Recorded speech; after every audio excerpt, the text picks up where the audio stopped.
Hey everybody, welcome back to Word Balloon, the comic book conversation show. John Suntress here. It's holiday week, and man, I've got so much to be thankful for, especially you, the Word Balloon listeners.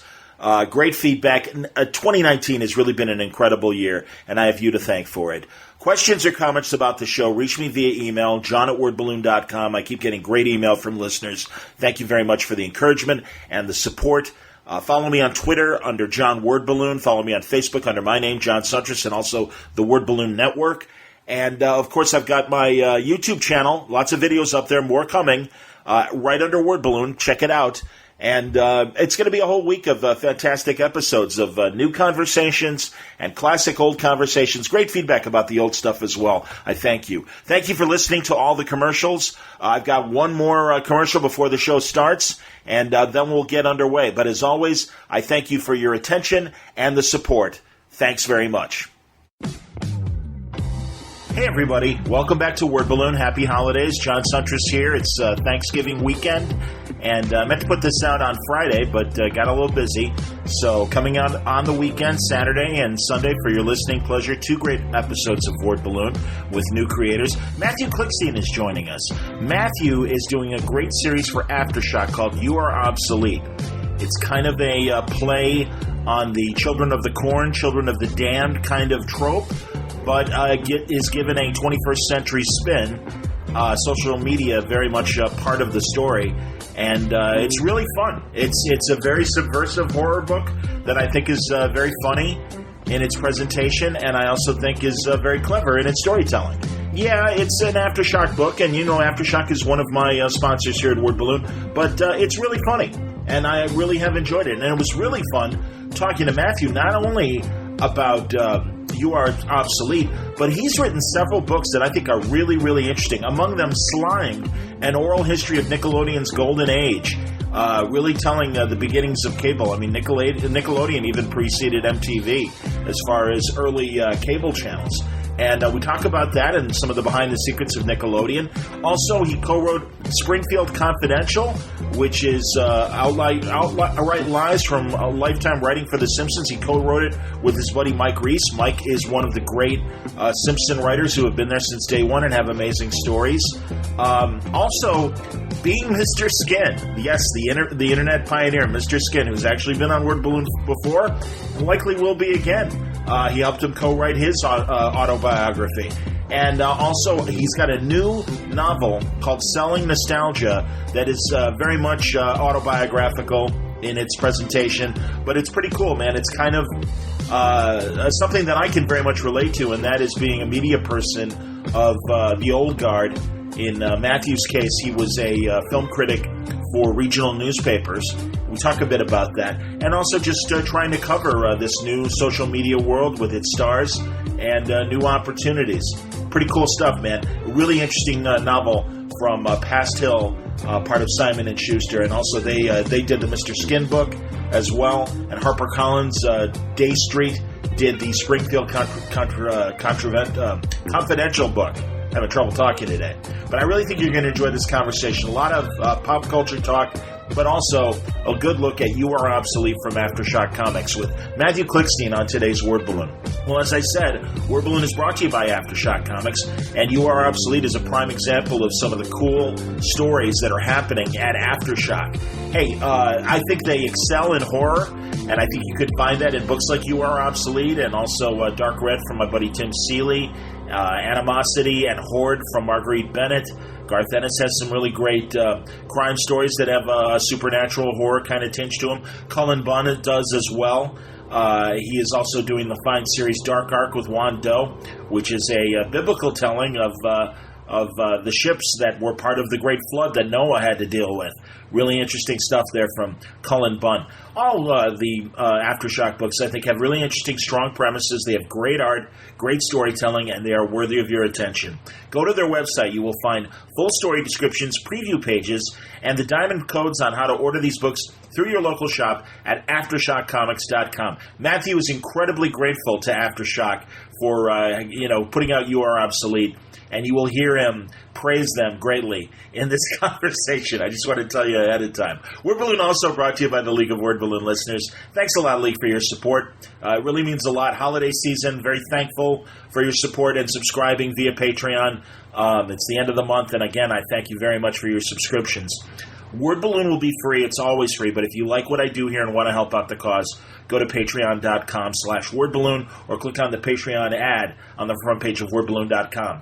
I let patrons have early access to a great Matt Fraction interview that I will be releasing shortly on Word Balloon, and those 300 or so people got a chance to hear it first. So that's what I try to do at Patreon for the patrons. I'm also in the process of working on some new content and other things as well, and it's through the efforts of the League of Word Balloon listeners that I'm able to do all that. So thank you greatly, League of Word Balloon listeners. One quick show note. I'm not sure what happened to my microphone, but I have swapped it out for a better one for future interviews, but it does sound like I'm off mic, and like it sounds like I'm in the men's room talking to Mathew. Live from the men's room, Word Balloon. That's happened before, actually. Bendis and I did a live from the men's room. It was the most disgusting 10 minutes we ever did together, but he loved it. So if you hear a slight difference, I apologize. It's fine, though. You can hear me fine, and it's still a great conversation. So here's Mathew Klickstein on Word Balloon. Matt Klickstein, welcome to Word Balloon. It's a pleasure to talk to you, man. Thanks, John. I appreciate it. Thanks for having me on. Absolutely. Well, and we'll get into some of your other past projects, but you are Obsolete. We've had 3 issues. 4 is coming. Is it a 5-issue? Is this a miniseries or is this an ongoing? For the time being, it's a limited series. Aftershock, which has been a great company to work with. They've become one of the new big indies, as a lot of people probably know. They're working with people like Garth Ennis and R.L. Stine of Goosebumps fame Yes. on some new projects, and they have some other exciting things coming out. So I'm really grateful to be working with them, and they've been a fantastic team so far. I'm not just saying that, but they purchased 5 issues from me. That's what's been written up thus far. We're kind of a little ahead of the game and still working on finishing up a lot of the artwork and such for 4 and 5 at the moment. But I did, I don't want to give us any spoilers or anything, but I did intentionally leave a bit of a cliffhanger, or at least an ambiguous ending for 5. So there's certainly possibilities, for more if this does well. We're obviously thinking a lot and already speaking with some pretty high profile entities about possible film or even television adaptation. And, again, I won't lie. I wanted to leave a little bit of an open door at the end so that there can be some franchise and ancillary market possibilities, because I think this would make a great movie. I think it would make a great television series. So I will say we have 5 coming out, but who knows what the future might bring.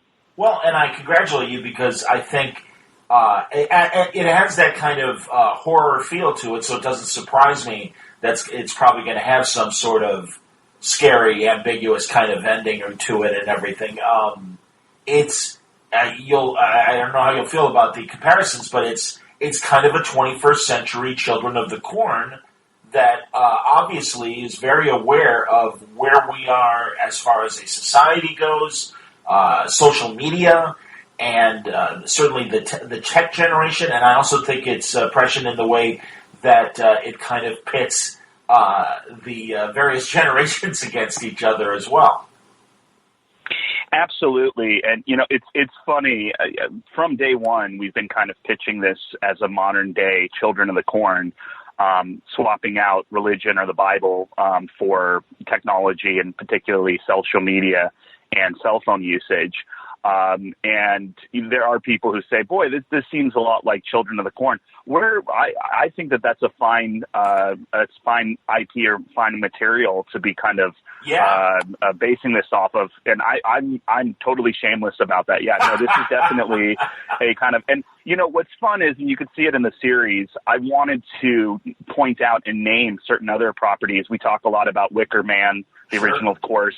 In the next issue 4, which comes out December 11th, I really named some names and reference certain films and books. In fact, I'm working even with my editors right now with the artwork to make sure that certain books and movies and such are seen even with the characters using them. Because to me, that's a part of this story, is the idea of promotion, the idea of media, what media we choose.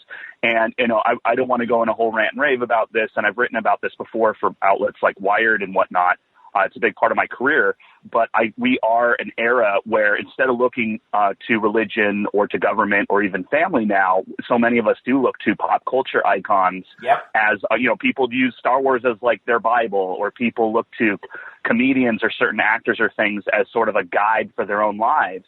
And so I wanted that to be ever present throughout the series. It's not an accident. I'm not just choosing things arbitrarily. I want there to be some clear cut. No, we're talking about Children of the Corn. We're talking about Logan's Run. We're talking about Videodrome. I want that to be part of the conversation for sure. And it's been a lot of fun, and I'm enjoying it. So, yeah.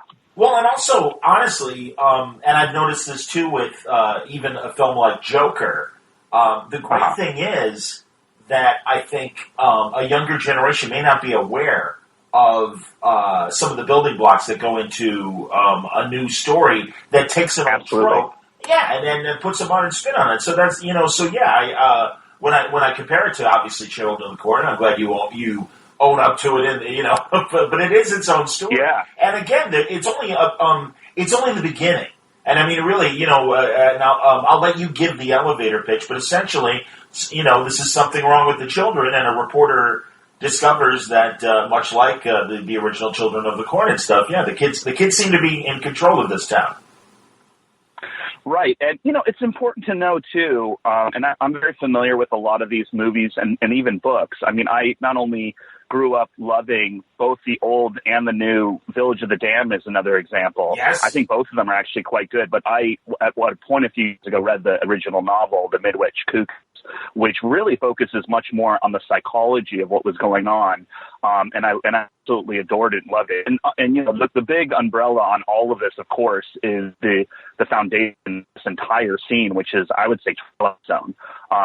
Twilight Zone is one of the first media that I consumed as a kid. I was watching it before I even really understood what it was. It was something my mom and I did. Sure. I grew up with my mom, and it was literally an alternative to watching, the Super Bowl or the Rose Parade, because that's when the marathons were on. And so some of the first memories I have, particularly of consuming media, was watching Twilight Zone.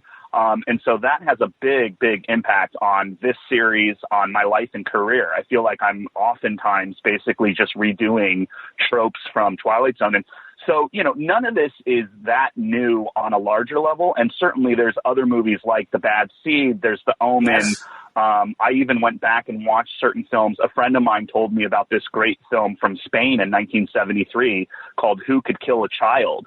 And between you and me and your audience, if you check the poster for that, it's quite similar to our poster for number 3. Maybe I shouldn't give that away. But, we really wanted there to be a sense of homage.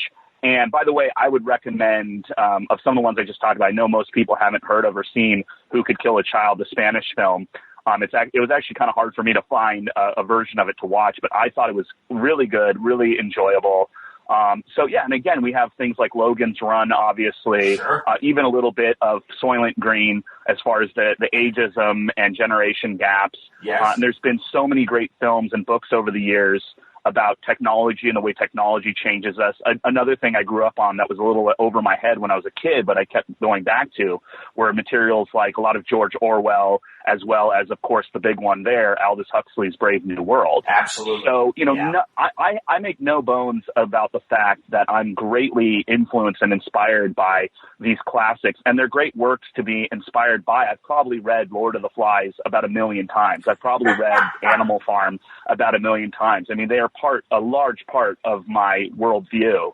And, I love, as you said, thank you for saying it. I think it's great to bring some of that back to a younger generation and say, hey, check out Animal Farm.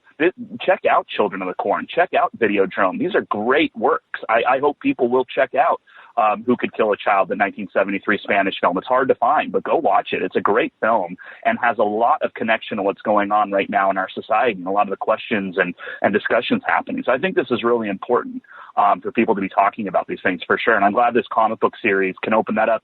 In addition to, I'll wrap this up here, but I will say it's still, we really wanted it to be fun and thrilling and exciting. I mean, I don't want this to seem like the series is this kind of exegesis on technology and the generation gap. There are elements of that in there. I wanted there to be a certain sense of substantive information in there for people, but it's still at base a psychological thriller people have compared it to, obviously the big ones like Hitchcock and whatnot.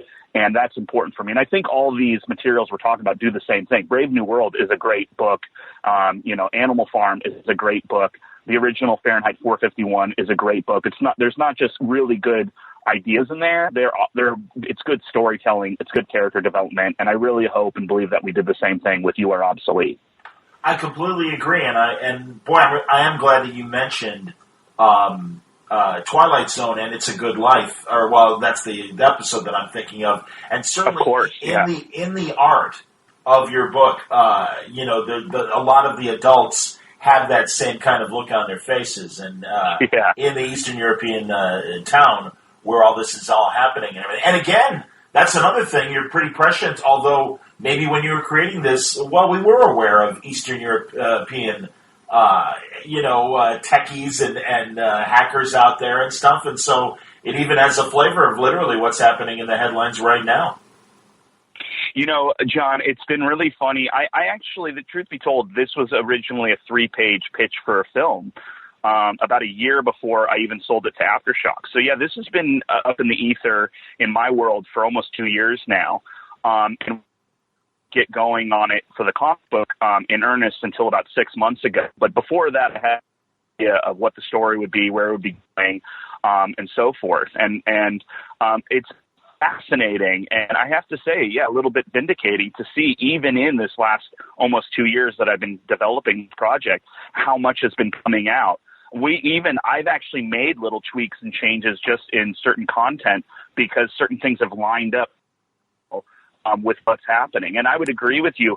I go back and forth, as I think a lot of people do ultimately, with a film like Joker, but there are definitely some themes in there and some discussion that's come out, even to look at a quote-unquote comic book movie to have all this political and socio-political discussion about something like that, was actually very vindicating to me. And I remember talking with a few of my friends, both film critics and filmmakers, saying, see, we can still do this. We can still have a movie that is, action-packed and a lot of fun and does fall back on a lot of similar, simple tropes, but also has something to say, whether you agree with it or not, and that opens up a lot of discussion. And, yeah, absolutely, even just actual world issues that have been going on since in the last 6 months or a year or so. I mean, even some of the revelations that have been coming out about Facebook and about some of these players in Silicon Valley, even things just recently that happened with, WeWork or with the Fire Festival even, or so forth, just the way that technology, influencers, social media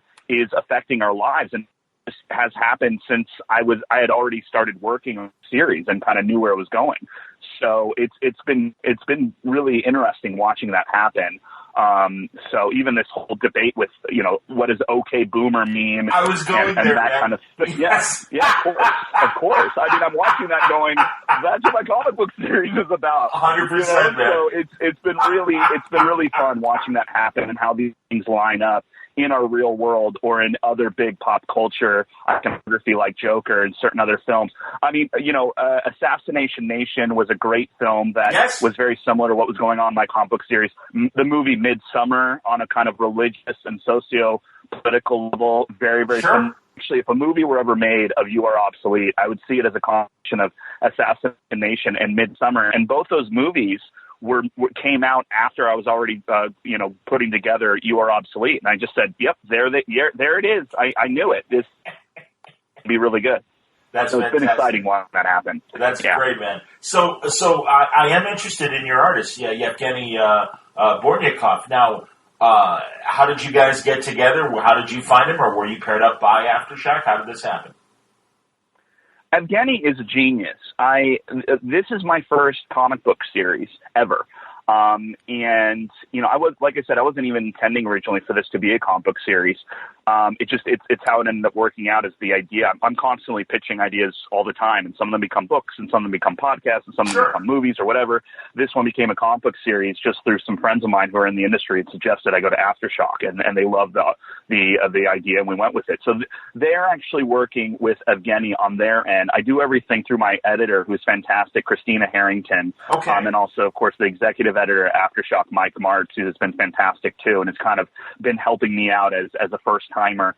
So I basically work with Christina mostly and a little bit Mike on kind of my ideas and where I want to go.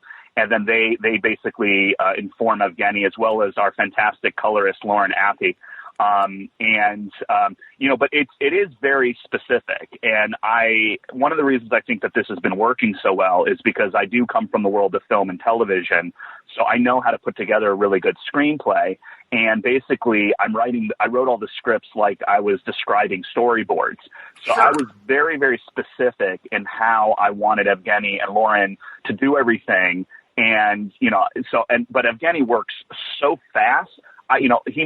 They'll send me, sketches through Christina and Mike, and I'll say, can you maybe make this face look like this, or can you maybe make this look like that? And like 5 minutes later, the entire panel is tweaked according to what I'm looking for. And it was a real amazing, visceral experience to go through that. Because normally when you're working in film or television, as I have in the past, things can take a year, 2 years, 4 years to get done. I mean, that's how the industry works. With this, we're talking minutes.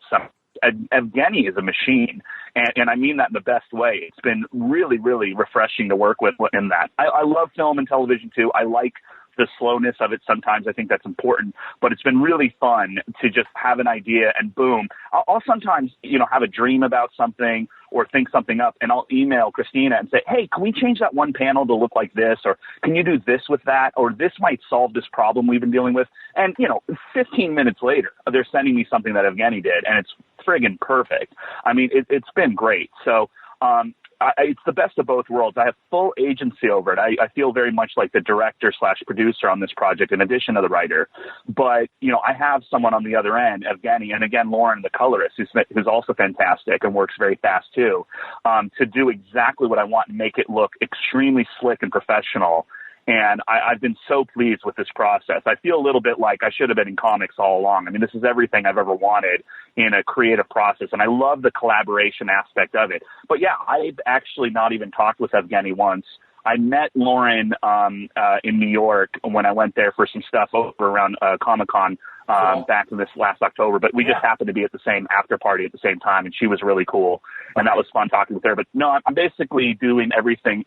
It's all mediated between Christina and Mike and I. And so, but it's been a lot of fun. I will say one other quick thing, just because I'm so proud of it. I did one thing I was a bit ham-fisted on and a bit bullheaded on was I did want those smiles, especially in the first one, to look a certain way. And I kept working with them.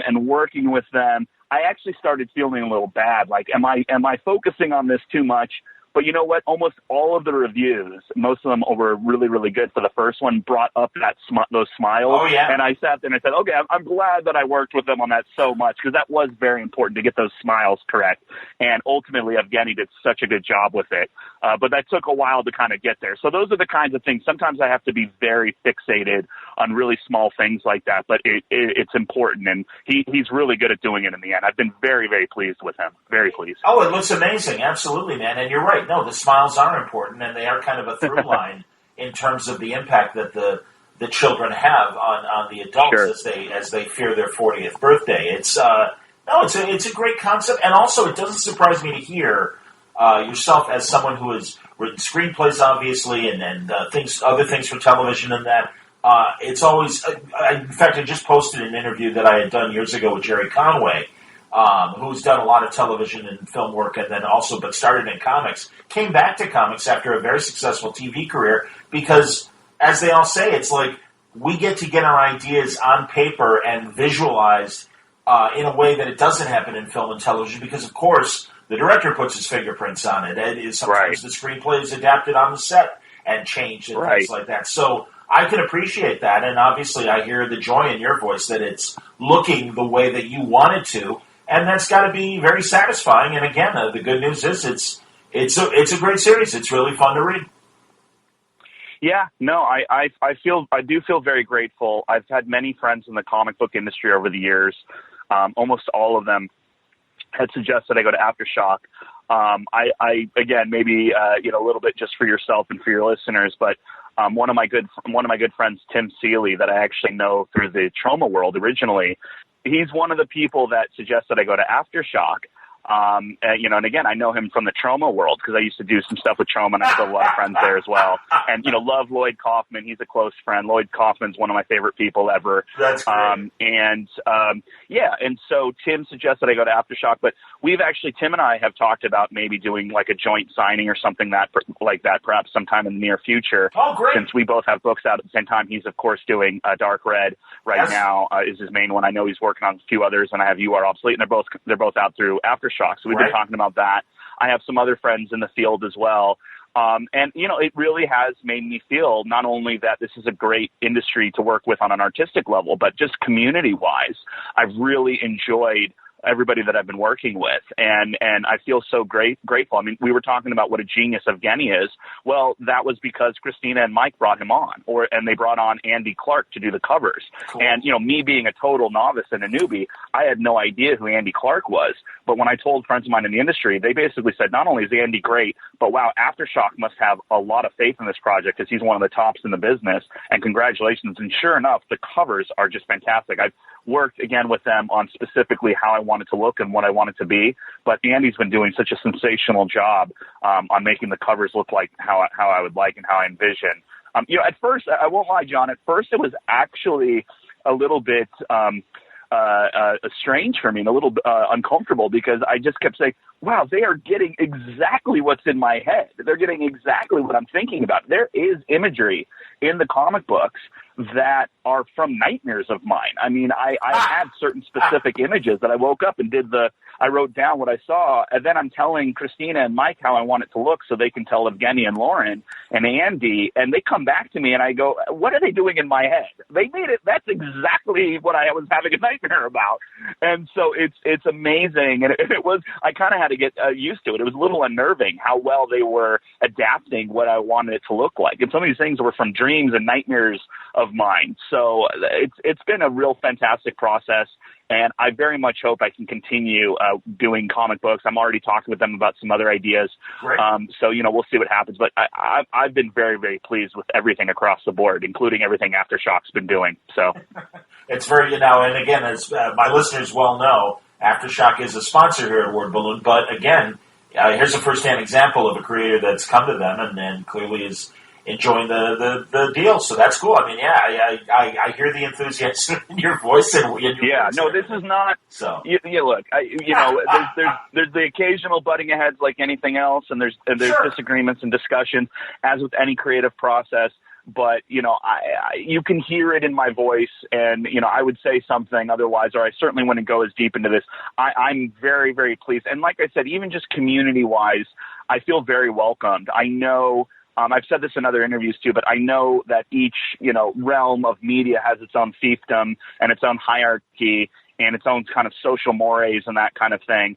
I feel like I've been very much welcomed into the comic book community, something that I was never really that familiar with or into even as a kid. Okay. And so, everyone's just been opening doors to me, and there hasn't been any kind of blowback of, oh, this guy doesn't know anything about comic books, or who is this new guy, or whatever it is. It's been, they've let me right in, and, I'll pat myself on the back and all the artists and Mike and Christina too. I think it's because we do have a good product out there. And it's not a matter of, is this guy new or not? It's a matter of, this is a good series. The artwork's fantastic. The story's good.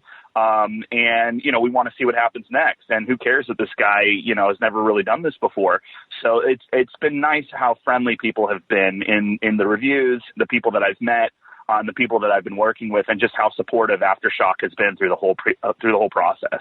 So I'm very grateful of that, and I feel very welcomed into this new industry that I'm very, very much enjoying, and hope that I can continue contributing to and giving back to with both this series and others that might come in the future. Yeah, I hope to see more comic book work from you, but I do want to transition to some of your other books that you've done. Well, actually, real fast, because I am interested. You mentioned podcasts. Are you doing a podcast, or have you created any podcasts that are out there right now?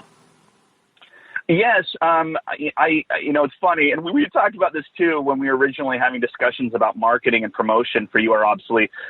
it has, again, a pretty anti-tech kind of vibe to it and agenda to it as far as the story. A lot of it's tongue-in-cheek and a bit histrionic. I wanted to kind of play with it the way that something like a Videodrome might.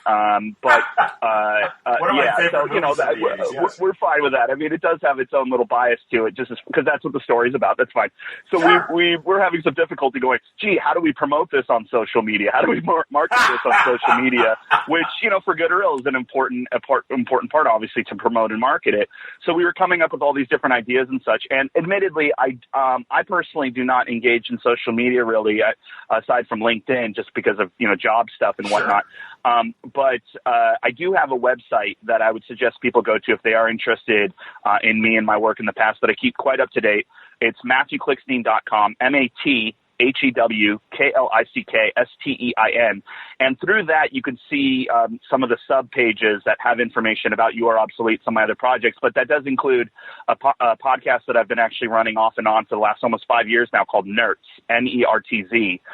What happened, John, was I did a book a few years ago now that came out in China through an odd series of circumstances also about nerd and geek culture, and I'm very proud of it. The way that the deal ended up working out, just because the imprint I was working with ended up closing at, I think that one was Penguin Random House, and the project got kind of shifted around, but we were already working on it, so it ultimately came out through a publisher in China. But I had all these great interviews with all these amazing filmmakers and musicians and writers and psychologists and economists and all these different people that I was talking to about how geek and nerd culture has been changing over the years. And with their permission, they let me use their interviews that I recorded to basically put together these podcasts. And I added in some commentary and helped to explain, some of these interviews are a few years old now, but here's how things have changed or whatever it might be. But yeah, it's called Nertz. It's the Nertz podcast. We were actually very lucky. The very first one, in fact, just to kind of give you an idea of the sort of stuff we do. The very first one was part of a larger story I did for Wired about why people connect so much to characters on screen. And I spoke with somebody at Georgetown University who's been involved in a new academic discipline called, or psychological discipline called parasocial relationships. So I wrote an article about it. I talked about the movie Room as a case study for how parasocial relationships work, and they also posted the first episode of my podcast, Nertz. And since then, I think we've done about 10 or 15. It's very infrequent, but I had people like Mark Mothersbaugh, and some of my friends from The Simpsons, Diablo Cody, who wrote Juno, among many other films and TV shows. So all different kinds of folks, scholars, other filmmakers, artists, all different kinds of people, a girl who ran something called the Geeky Awards. So I'm very proud of it. Yeah, it's the Nertz podcast, Nertz, and you can find that through my website. And I'm going to keep doing it. I have all these great interviews that I've just saved over the years for that book that came out in China called Nerding Out. So that's what that podcast is. In fact, my next one would be with Matt Pryor, a good friend of mine in Lawrence, Kansas, who was part of the band the Get Up Kids, which was one of the first kind of pioneering emo bands. So I talked with him about emo music and how that's related to geek and nerd culture and that kind of thing too. So that's actually going to be the next one, is Matt Pryor. Yeah. That's excellent. And well, in another book that you have that you co-wrote with Mike, is it Rice? Is that Reese? One of the great Simpson writers? And God, that guy has a fantastic career of comedy writing and stuff. And I'm blanking on his usual partner's name as well, but I've seen him on a million behind-the-scenes documentaries and two really funny guys. Yeah, Mike Reese. Mike Reese, absolutely. Yeah. Springfield Confidential. You co-wrote that with him, yeah. Yeah, I co-wrote Springfield Confidential with Mike Reese. It came out through an imprint of HarperCollins 2 years ago. This last year in June, the paperback came out, and we have some foreign language editions coming out now as well. Great. That was a really fun project. And yeah, Mike, in addition to being one of two people who's written for The Simpsons since it started, so he knows more about The Simpsons than almost anybody else on the planet. He also co-created the great cult cartoon show from the 90s, The Critic, that starred John Lovitz, of course. And he did that with writing partner and old Harvard roommate, Al Jean, who's been running the Simpsons since 2001. Yes. Yeah, and so The Critic was a great show. Mike really is one of those kind of Bruce Valanche type people who you might not know his name, but you definitely have seen things that he's done. Yes. I mean, he's also worked on so many different, uncredited often, but he's worked on so many different big animated films. He actually named the Minions from Despicable Me. They're actually named after Simpsons writers, Kevin Curran and Stuart Burns, and I could go on. So Mike was great. Mike's really been like a mentor to me. I actually had known him for about 5 years before we worked on the book together, and we remained very close friends. When I go to New York, I stay with him and his lovely wife, Denise. And he really is one of the funniest, one of the smartest, one of the most interesting people I've ever met. He's worked in theater. He's written 20 children's books. He's written movies. He's done so many different things, and he remains a very, very close friend. And is just an amazing guy, and really kind of proves that not everybody in the kind of Hollywood, LA world is a total bad guy or anything like that, or a diva or something. In fact, he only works on The Simpsons once a week now, mostly as a consultant, really. Okay. He actually flies out every week. We talk about this in the book. He flies out every week to LA, works for a day, and flies right back to New York. He's been doing that for almost 10 years now. Wow. But Mike's a fantastic guy, and Springfield Confidential is a book that we're both very, very proud of. It's won and been nominated for multiple awards, including this last year. It was a semifinalist for the Thurber Awards, which is basically the biggest award you can get for comedy writing for books. Yeah, our competition was, David Sedaris and Simon Rich, who won and definitely is a deserving guy. Simon Rich is a really, really funny writer. And so, yeah, and it's been great to also get to know some of the other Simpsons people. I got to go in and see, some of the writers and some of the, meet people like Nancy Cartwright is the voice of Bart, of course. Sure. And, it was wild to grow up on this show. I mean, I was 8 years old when it first came out. Bart was older than I was. And now here I am in my late 30s, and, I've become one of the main experts on the show. I literally wrote the book with Mike Reese on The Simpsons. It's the one and only book that's ever come out that is by an insider. No one else has done that yet. All the other books are through, fans and sure, scholars and things. And there's some great ones out there, but this is the one and only from an insider who is that involved in the show. So I'm really proud of the book, Springfield Confidential. But people should definitely check it out. There's an audiobook version. There's the hardcover. There's the paperback. There's the Kindle, of course. So yeah, it's been great. And again, led to many. I got a lot closer with Mike over that time. I became close with Al Jean, cool, even some people you wouldn't have expected, like Judd Apatow and others who participated in the book, turned out to be really great folks that I've become I stayed friendly with. So yeah, the Springfield Confidential was a great experience and something that still impacts my life to this day. Does Mike narrate the audiobook? He does. I won't say who was originally sort of tapped for it. Definitely one of the big voice actors, but Mike wanted to do it himself. Good. And Mike's got such a great voice that goes so well with the book. Yes. I love listening to audiobooks. And there's some people like William Burroughs is a great example. I mean, you have to hear William Burroughs read his own stuff because it just works so well. Or David Sedaris, again, is another example. I don't even bother. Yeah, I mean, I don't even bother buying David Sedaris books anymore. I just get audiobooks because his reading of them is so good. And I would definitely put Mike Reese into that ballpark. I mean, it makes me laugh. And, I'm a little bit biased again because I know Mike, and he would probably admit this. He looks and acts and seems like a cartoon himself. So it's a lot of fun to listen to him read it. And the book is really, at the end of the day, kind of a memoir of his time working on the show. So it makes sense that he would be reading it because it really is his story, and rightly so. I mean, again, he's one of the people who laid down the foundation for the series, and he and Al Jean, his old partner, they created some of the most beloved characters, and to hear it from his voice works so well. And it's a lot of fun to listen to Mike. I actually listen to it over and over again, sometimes when I have long car rides. And, I helped write the book. I know Mike very well. But just listening to him reading it still makes me laugh. There are certain lines that are just so funny. When my wife was reading the book when it first came out, she hadn't read it. She wanted to wait till the book was done. I mean, she was sitting there and literally just I actually had to leave the room because she was laughing so hard. And she does not laugh like that about too much stuff. So it's a very funny book. It's a very interesting book. We have some good juicy details in there for the gossip mongers out there. We know they exist, and that's fine. But I think it's ultimately a beautiful story about this group of people who created this very irreverent, very important, very iconoclastic show, The Simpsons. And, from one of the people who really made it happen. I would put Mike up there in the top 5, along with Sam Simon, James L. Brooks, Matt Groening, and Al himself. And then I would say Mike is next. So Mike's, if you're interested in Simpsons and want to know the real inside story, you got to get Springfield Confidential. I would definitely suggest getting the audiobook because it's so funny. And Mike has such great delivery. He's a really, really funny man. And, even when we just go out to have dinner or when I stay with him when I'm in New York, like I said, it really is the difference between someone who might play football with you out on the field and is good playing football versus a professional. I mean, when he tells jokes, when we're watching a movie and he's making jokes when we're watching a movie on his couch or something, I sometimes just turn and watch him because he is so funny. I had some friends from South Park years ago, too. I knew some of those South Park people. Oh, wow. And one of them in particular, we'd go and see movies just to make fun of them.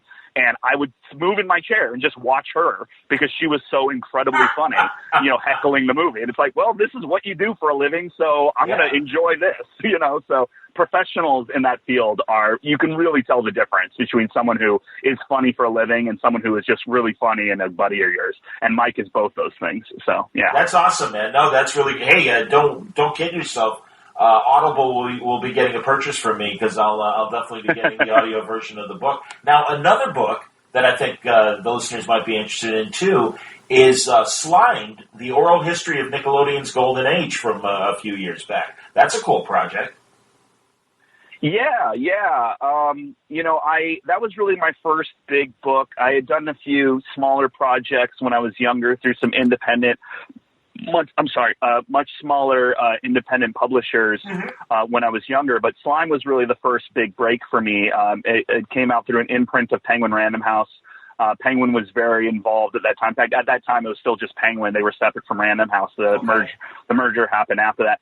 But that was a lot of fun. I met a ton of people through that. It was also, I had to teach myself how to do a book like that. I mean, that was one of those situations where I had been writing about Nickelodeon for about a year before that. I had started tracking down different people to talk to them for what at the time was Splitsider and since has become part of Vulture, which is, New York Magazine. And even that now has turned into Vox Media. I mean, all this keeps happening too.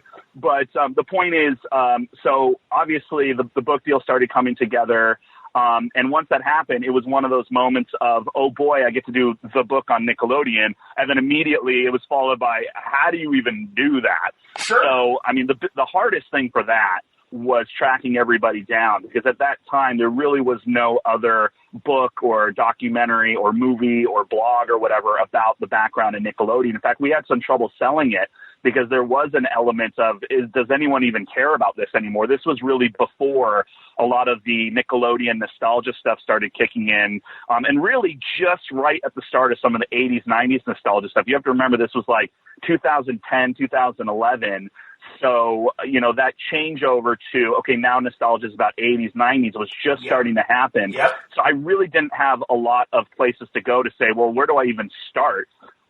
There were a couple of books that came out that were like academic texts, and I had been in touch with some of those people, Heather Hendershot, who had done an academic book of essays about Nickelodeon, and then another book by the people who wrote an essay for that expanded it. But they really were academic texts, and they hadn't really talked to too many of the people. So I had to track down 250 Nickelodeon VIPs, and many of them, this was also before everybody was on social media and such, so it was a bit of detective work, just even tracking people down. And, at a point, people were joking, wow, Matt, you've probably got, a white pages now that Nickelodeon would pay money for because some of these people hadn't been in the public eye in years. And, I mean, you can imagine, if you're familiar with the show, you can't do that on television. Yes. I mean, I was tracking down people who were on this basically almost public broadcast show in Canada in the late 70s, early 80s, who, never did anything again. And, even just tracking some of those folks down was very difficult. But it was a fun process. I've got it done. It's become kind of the main resource about Nickelodeon. And, over the years, people have used it in different articles and documentaries and things. It's really become kind of the main guide and resource of the story of Nickelodeon. I'm very proud of that. In fact, this last year, again, 2019 was a big year for me. Penguin Random House put out a 5th anniversary edition of it. We made some updates, some changes. Phil Moore from Nick Arcade, the host of Nick Arcade, has become a very close friend of mine. He did a new introduction for the 5th anniversary edition. It was also supposed to be kind of for the 40th anniversary Nickelodeon, which was this year too, but there wasn't really a lot of press on that. So, we just kind of left it as sort of the 5th anniversary edition of Slimed. And that was a lot of fun. So very proud of that project. I got to know and become friends with a lot of people through that. And, definitely one of the things that kind of, for good or ill, changed my life a lot. It really sort of launched my career as a pop culture historian. And, I'm like, the Nickelodeon expert now, which is fine. I still get called and emailed every now and then. Oh, can you tell us about this for this story we're doing about the Hollywood, for the Hollywood Reporter or whatever it is. So it's been nice to kind of move on and do these other things. But Slime will always have a special place in my heart, just as my first really big project, and something that still obviously means a lot to a lot of people who grew up on those shows, because it really focuses on the 80s and early 90s shows from Nickelodeon. That's amazing, and to say, and you're right, God, it has been 40 years. Shit, I literally remember Nickelodeon's first days as a teenager. Yeah. I mean, I was, I'm about to turn 55, so I understand, and remember, God, we didn't even have cable in my town. I had to go to Morton Grove, one of the other Chicago suburbs, to first see Nickelodeon. And I even remember, from a comic book standpoint, they had a show where they would actually show you the panels of a comic book, and they would dramatize them. And I remember the Swamp Thing origin in particular. Mm-hmm. That's the one that I remember seeing, and I'm sure they did others. That, and also pre-MTV. They would do a show called Pop Clips that I'm sure you're aware of, but it predated MTV. And I mean, that's the thing. And isn't it interesting now that we're in the streaming generation that that's why this fascinated me when I was going through your books in terms of, man, I have I Want My MTV, and I have the Saturday Night Live book that Tom Shales co-wrote and everything. Yep. Both really good books, especially the Saturday Night Live book. That book is, I think, the gold standard. That and Legs McNeil's Please Kill Me, the punk oral history, were two of the most impactful books. And, I was just talking with my wife a couple days ago about the Tom Shales Saturday Night Live book, because, I was telling her she should check it out, because that book was and remains, such an important piece of media, I think, and really showing not only the history and story, the full story of Saturday Night Live, but also how to do an oral history really well, as does the Legs McNeil punk oral history. I know that one's got certain biases and that kind of thing, and some people have sort of debunked certain things in it, which is understandable. That happens, and certainly even happened with me with my book, of course. But ultimately, if people are interested in really good oral histories, I would highly suggest the punk one, Please Kill Me, by Legs McNeil, and certainly the Tom Shales book, the Saturday Night Live one. I understand he did a really good one about ESPN also, that I have not yet read, but that one's supposed to be really good too. And again, talks a lot about, that was what was fun about the Nickelodeon book. And I would like to, especially as you just said, with all the streaming services and everything now, one of the things I did for the Nickelodeon book, and I know that Tom Shales did with the ESPN book, and certainly they did also with I Want My MTV, the guys who did that book, they talked a lot, as I did a little bit in my book, about, the birth of cable as we know it. And certainly that has a lot of implications now to what's going on in the streaming services. And in fact, I don't want to say what it would be, but there's a big anniversary coming up with one of the channels in the next few years. And I'm kind of thinking about maybe doing something about that and really talking about how the birth of that led to where we are now with streaming services and whatnot. And, I would like to write more, because there was a lot of material I gathered for the Nickelodeon book and interviews I did with primary sources, some of whom are not even alive anymore because they were so old when I interviewed them, who were really there at the forefront. I mean, we're talking late 60s, early 70s about the birth of cable and how and where it came from. And some of it was so esoteric at the time, I actually didn't put it in the book because I just thought it would sort of weigh down, some of the fun of a book about Nickelodeon. But in truth, I still have those interviews. I still wrote some things about it that didn't end up in the book. And I've been thinking even lately, like, boy, that stuff it would be really good to talk about, kind of the birth of cable these days with everything that's going on with streaming now from some people who literally are not around anymore. And I have those interviews still. That's fantastic. You know, I spent a lot of time at the Paley Center, and I went to all these museum of television and talked with people there and all these, you know, and some pretty high profile people who's, again, names you might not know, but they were in many ways the godfathers and godmothers of cable television. So it's something I'm still very interested in. And it was a lot of fun to come to that, working on a book about something as kind of quote unquote goofy and silly as Nickelodeon, because some of that definitely came out. And I'm seeing it happening now with streaming services. And I even actually make a reference in issue number 4 of You Are Obsolete to something that the CEO of Netflix, Reed Hastings, said that is again, fairly unnerving and a little bit weird that he said it. So, you know, I think that even what's happening with the streaming services and Netflix and whatnot goes back to some of the themes that we're discussing in You Are Obsolete. I think it's all connected. Social media, the streaming services, just the idea of ubiquity of screens. And it's something I've written about, something I've talked about. I'm thinking about doing more books and articles about that because I find it very fascinating. As someone who grew up on a lot of television and movies and such, it's been fascinating to see how these things are changing and understanding and learning a lot more about what these things do to our brains, what they do to our culture, what they do to our attention span, and so forth. I find it all very, very fascinating. Some of it's very scary, obviously, but I think the more people know and talk about it, even in the realm of, you know, fun, thrilling comic books or movies or whatever it might be, is very important because people might not read a textbook or an esoteric article about it in Wired, but if they're reading about it in a fun comic book or in a fun movie about it, well, then that's great, you know, and then they can kind of get that out of it too, especially younger people. I agree with you. 100%, man. No, and again, you know, I got 15 years on you and consumed, you know, movies and TV as far as, you know, the same influences, and I'm fascinated about where we are today compared to where we were. And like you said, when cable really happened and stuff, it was a major cultural shift. And much like the kids today experiencing social media and streaming and screens, you know, that was a big shift. And I was a teenager when it was happening. So no, I get it. Yep. And I think it's great. And again, I think these things are valuable. I'm sure you're aware, and this gives me the opportunity again to remind people. I love going to the Television Academy's oral history videos.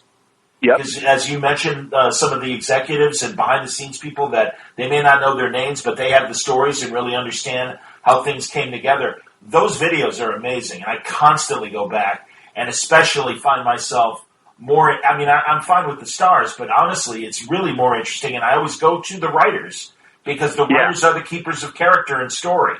So I'm a big fan of finding that stuff, and in fact, even now, when I have the opportunities to talk to people about television shows and films and stuff, I would much rather talk to a screenwriter or a director than an actor, especially a television series, because they only know what they're handed each week as far as the next episode. Right. And it's like, no, if you really want to know what's going on Arrow, talk to Mark Guggenheim. He knows. You know, I mean, it's, you know, people like that. Well, and another book that I wanted to mention that you have out there, Being Mr. Skin. I have... he's a Chicago Board of Trade guy. He was before creating Mr. Skin. And, God, I got to tell you, I used to work at a rock station in town, and he was really good friends. And then I think Pete McMurray is still Mr. Skin's publicist. Oh, yeah, Pete McMurray. So, we talked to Pete for this book. Yeah. Well, okay, it doesn't surprise me. Well, Pete brought Mr. Skin in to do a bit, and it was so nice because Mr. Skin knew who I was from my sports radio years, and that just really, it was like, he's like, oh, Shaky, I know who you are. That's my nickname. And I'm like, hey, that's awesome, man. I go, well, I certainly know who you are, man. And it's so funny. I mean, now, obviously, I still think, first of all, what a great internet pioneer story that he has. But being Mr. Skin, 20 years of nip slips, cheek peeks, and fast forwarding to the good parts. Great title. And, man, honestly, I'm kicking myself that I didn't have Skin on to talk about it on the show. Pete offered it to me earlier this year, so I'm glad I'm able to talk to you about it. But truly, what a great story. He's been on the show briefly. We went over his favorite R-rated portions of, I should say, the superhero stars and their other films, their R-rated films. You know, where to see Black Widow if you want to see more than what Scarlett Johansson gives us in Iron Man and the Avenger movies and the like and everything. And it's hilarious. I mean, it's all in good fun. I'm sorry, and I'm a fan of Mr. Skins, and I don't feel bad saying it and stuff. And I'm glad that his story was being told. We talk about that a little in the book, and I really am saying this because I certainly know where that, I don't want to say guilt or shame comes from. We talk a little bit about that in the book. Obviously, the website, it has its sort of risque, outre quality to it. But honestly, I actually did not know or did not remember what Mr. Skin was. I had honestly gone to my agent at a point and said, look, I want to do this other project. What do you think about it? He said, well, I don't know about that, but you know what? We have this project that's floating around the office because Skin at the time, he actually had a literary agent, believe it or not, who was based out of the agency that I was with. Okay. And it was a big agency. Other clients of theirs were like Ernie Klein of Ready Player One fame, Trevor Noah, Chris Hardwick. I mean, big people. Cool. In fact, my agent was the same agent as Mayim Bialik from Big Bang Theory and Blossom and such. So they had some big names there. Sure. And Skin happened to be one of them. And my agent, I'll never forget it, my agent goes, well, I don't know about that project, Matt, but there's this project floating around the office, and it's about Mr. Skin, and he basically explained what the project would be and that kind of thing. And I swear I agreed to it just because I wanted to kind of get something else going on, purely a financial level and, just to start on my next project. It was after some other things I'd finished. And I swear, after we were done, he goes, great, well, I'll hook you up with Skin. He can see if he wants to work with you, blah, blah, blah. And I swear it was like a TV show. I go, great. So who's Mr. Skin? Because honestly, I thought it was a condom company. So I was like, I would just do something. Maybe it's like Trojan or something. This might be kind of fun. And that's when, and we even have an entire chapter called this. Of course, whenever someone says, who's Mr. Skin, the direct response is always, well, have you seen Knocked Up? Absolutely. And, what's funny is because I had already worked with Judd Apatow on the Springfield Confidential, the Simpsons book, he did the foreword for the book, and I interviewed him, and Judd and I have become friends over the years. Cool. It's fun talking with Judd a little bit about that, too. But immediately I remembered what Mr. Skin was, and I said, the thing from the movie, Knocked Up. Most people don't realize this, or a lot of people don't realize this, but yeah, no, that's a real thing. Oh, yeah. And Mr. Skin, Jim McBride, is, everyone knows his name now. But Jim McBride, Mr. Skin, is a real person, and he does have this website that is a database, a very, very meticulous, very well organized database of celebrity nudity. And, but you're right, and I appreciate that, John, so much because obviously, and, the whole memoir, the whole book, and it's his story, but I was co-writer or ghostwriter or whatever you want to call it. I helped to really put it together. But his whole story, the way we did it was sort of tongue-in-cheek, and we had some fun with it. Sure. But I started saying at a point, I said, you know what, Skin, what you have here is the story of one of the first commercially successful websites ever. I mean, they launched before Google. Yep. They launched before Facebook, obviously. They launched before Wikipedia. I mean, there is a lot in there. And I started saying to Skin and to the publisher and the publicist, I said, we should push this in some ways as a textbook for online entrepreneurs. I mean, Skin and Mr. Skin, the website, really helped to develop how to put together things like subscriber bases. I mean, he even has in there, and this was at my suggestion, we have in there a discussion of how did he survive the 2000-2001 dot-com burst. I mean, some pretty good companies died, and Skin didn't, and he flourished. And I said, you really helped to develop how online entrepreneurship works today. And say what you will about what the actual content of the website is. At the end of the day, Skin's a very smart guy, very impassioned. He now has, he bought and developed many other websites. I mean, he's got an entire online empire.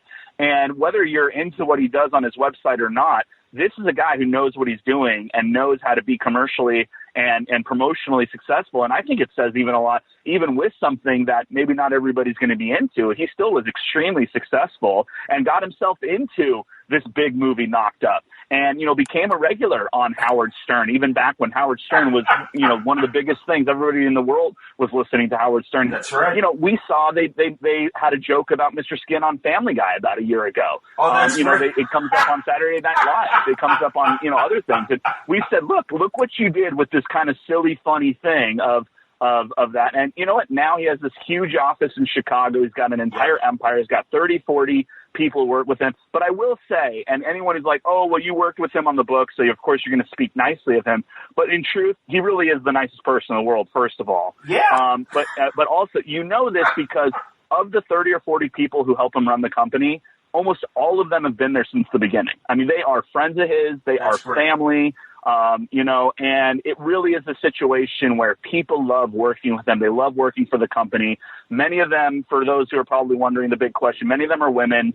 Some of the most high profile people at his company are women. And I talked to them about it. Like, what's it like being a woman at a company that does this kind of stuff? And they said, we love it because guess what? Women like looking at this stuff too. And it's interesting.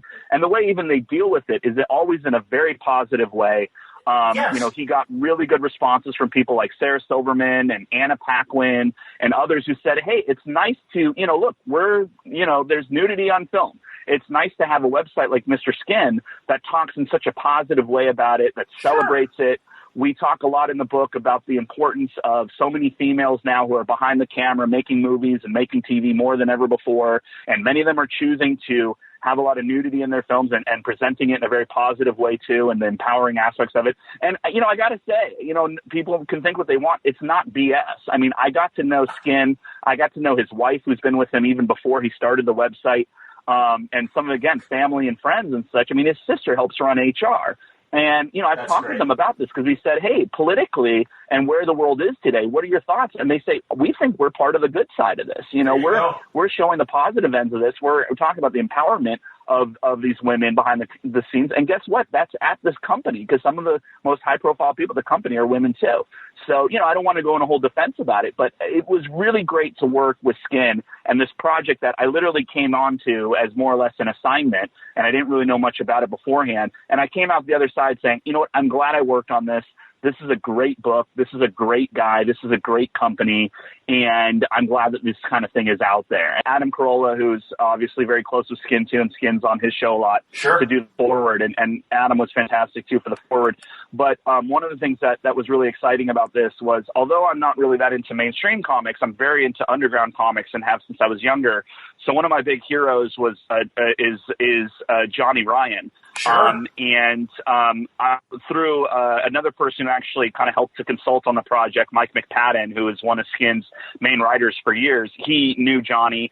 And we literally just hit Johnny up and said, hey, would you like to do some comic strips for the Mr. Skin book? Because we really wanted the book to have almost kind of a website feel. So in addition to the full story of who Skin is and how he started the company and all this, there's also, some of the Skin lists and there's little jokes, and it really is kind of broken up almost like a website or a blog. And we were talking about, we wanted to say some really important things about how the technology's changed over the years. We really wanted to say some things about how, like, the MPAA has changed over the years, the rating system, and all these other things. But we said, how are we going to put that in there and not slow down the narrative? And that's when I came up with the idea. I said, hey, let's do it through some fun comic book series. We can kind of have some fun with that. And everybody loved that idea. We literally just hit up Johnny Ryan out of the blue. We said, hey, you do this kind of sort of outre, risque stuff in your work too. Would you be down for that? And he was all about it. We compensated him financially. I wrote the comic books. He did the artwork. And so when you get the Mr. Skin book, especially for comic book fans out there listening to your show, if you want exclusive original new Johnny Ryan comics, go get the Mr. Skin book, being Mr. Skin, because they're in there. And it was so cool, John, to write for one of my heroes. I mean, I've been a big fan of Johnny Ryan for years, and to be able to write for him, and then he's doing comic strips based on it. That was in a book that I was part of.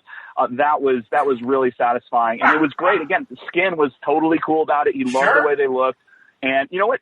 It's probably the one thing that exists in the world where if you want to know the difference between a DVD and a Blu-ray, as told through the raunchy, very graphic, very funny, tongue-in-cheek comics of Johnny Ryan, go get the Mr. Skin book, because he does it in there. And we talk about resolution differences and aspect ratio, but in a very funny, raunchy Johnny Ryan, Mr. Skin way. And it's right in there. So, yeah, so go check those out, too. So that was a lot of fun, yeah. That's excellent, man. No, and I think, usually in December I do try to do, gift ideas and stuff. So I think in addition to our conversation, I may have to call Jim up and have this. I'm going to talk to Pete. Yeah, honestly, Jim would love that. We had a blast. No, we really did. I mean, I did, it was at our radio station. So I only talked to him for about 15 minutes because I had to get back to work. But I would love to have him on longer. And literally, that's what I said was, hey, content aside, you're a pioneer. You're one of the, just like you said, man, he is one of those guys that survived the ups and downs of the early internet and predates, like you said, all those other success stories. And yeah, man, I mean, literally in the dial-up modem days, there was Mr. Skin. And also, again, just a great idea of going from, hey, you know that scene in Fast Times at Ridgemont High, it happens in 48 minutes, 38 seconds, for anecdotally through friends, much like prison jokes start. Thank God Mr. Skin had the database. And he's brilliant. And like you say, too, not just for men. There's women. Women have their section of Mr. Skin as well. I've seen the site in the last couple of years, so I get it. And again, it's a great database, and it's great to have something like that out there. So I'm really impressed that that you were able to be a part of Mr. Skin's story and bring it to life. No, it was fun. That's awesome. Was fun, man. And I will say just one other thing. I don't want to get too lofty here or pretentious, but I am a lofty, pretentious guy. So what the heck? When people sometimes ask me of my books and projects over the years that I'm most proud of, it might not be, I'll admit it might not be, my favorite book that I've been a part of, but I'm extremely proud of the Mr. Skin book because, he obviously has huge name recognition. He obviously has this amazing network for marketing and promotion and such. Another thing that we talk about in the book and how we kind of put that together over the years. But it would have been so easy to just have this kind of much sillier, much easier, like, oh, let's just slap together a bunch of silly stories and some lists and some goofy pictures, and, it would have been this fun little coffee table book, and who cares? People are buying it almost as a joke book or something for their friends. It's like a gag gift or something. But you know what? I said, you know what, Jim? You've got a great story here. After I got to know him and talk to some people, I said, let's actually take this seriously. I mean, it is a fun book. It's a funny book. It's got the trademark Mr. Skin kind of dad jokes and puns and such in there. But I'm really proud that I was able to work on something where it's like, let's take this thing that like most people maybe might not take seriously or really care about and actually do something kind of serious with it. And let's have some great comic strips in there. And let's talk about, online entrepreneurship, and let's talk about female empowerment in Hollywood. And let's talk about these things and still have some fun with it through Mr. Skin. So I'm really proud of how that book came out, because it would have been so easy to just spend, a month or two throwing together a bunch of random stuff and say, all right, that's the Mr. Skin book, who cares? But, and you know what, and I'll say it too. Again, I don't know if I should say this or not, but I'm going to, because I think it's important. It was such an assignment deal that I got paid up front that I don't get anything else. Like, there's no royalties or anything. And I still talk about and promote the book. Even though I financially don't get anything else out of it, I'll just say it, I'm extremely proud of it. And I want people to read it, and I want people to see it. And Jim turned out to be a really nice guy who I still talk to all the time. I go and visit with him whenever I'm in Chicago. And it led to some other things for me. So I'm very, very proud of how that book turned out. It would have been so easy to just go to the side and say, this is just this money grab for me, who cares? But I really wanted it to be something special. And I think that's what we ended up doing. So, well, I definitely suggest that people check it out. Yeah, for sure. Expect a joint email to you and Pete about getting Jim back on Word Balloon, because you could convince Pete that I'm not, because I really do. I feel bad now that it was early in the year and everything, and it just got, you look up and all of a sudden 8 months pass and stuff. So no, I'm going to make up for it. Well, and honestly, and another reason why people might want to check it out, it very much is timely with the release on Netflix of Dolomite Is My Name, because this is another, although I think, well, first of all, Jim has been even more successful. I mean, Rudy Ray Moore was very successful as well with Dolomite, and that's a great story. But that's the thing. It's another story of, like, this unexpected bonanza for a guy that believed in what he was doing and stuff. And it is. It's a great success story. And I think people who are interested in the formation of the internet, and as you said, even from an entrepreneurial standpoint of a startup and stuff like that, he's got a great story. And it's very, very cool. So, that's great, man. I think that's terrific. As we move on to anything else, dude, you got a great body of work here that I have a feeling I'll be reading a lot more Mathew Klickstein beyond You Are Obsolete. Like I said, I'm certainly going to purchase Springfield Confidential and check that out. And really, the Nickelodeon history, that's fantastic. And I know you've got a few other things that you're working on that I'm sure you can't talk about. Anything else you want to promote? Yeah, my publisher on this was actually the same people who put out the Mr. Skin book. In fact, they liked the Mr. Skin book so much. And again, they always said, we weren't expecting this. Wow, look what you did with this. This is amazing. Do you have anything else? And we started talking. and just kind of for fun on the side, because I can't stop working on things. I do a lot for myself. I do a lot for friends. I do a lot, luckily, and have to for money.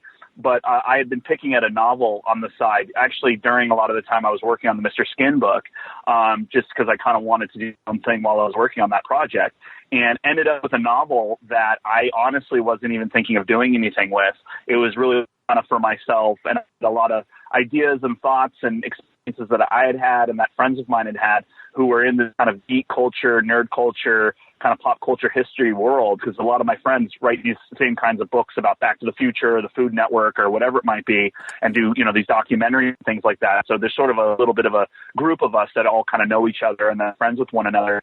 And we have all these great stories of what it's like behind the scenes at Comic-Con or whatever it might be. So I really just started together kind of for fun. And so when Post Hill is the company that put out the Skin book, okay. They're distributed Simon and Schuster. They came to me and they said, what, do you have anything else? And I said, well, and I honestly at the time I said, I have this novel that I've been kind of picking at. I don't really know if it's up your alley. It's not nonfiction, it's fiction. It's kind of like a modern day Devil Wears Prada, or almost.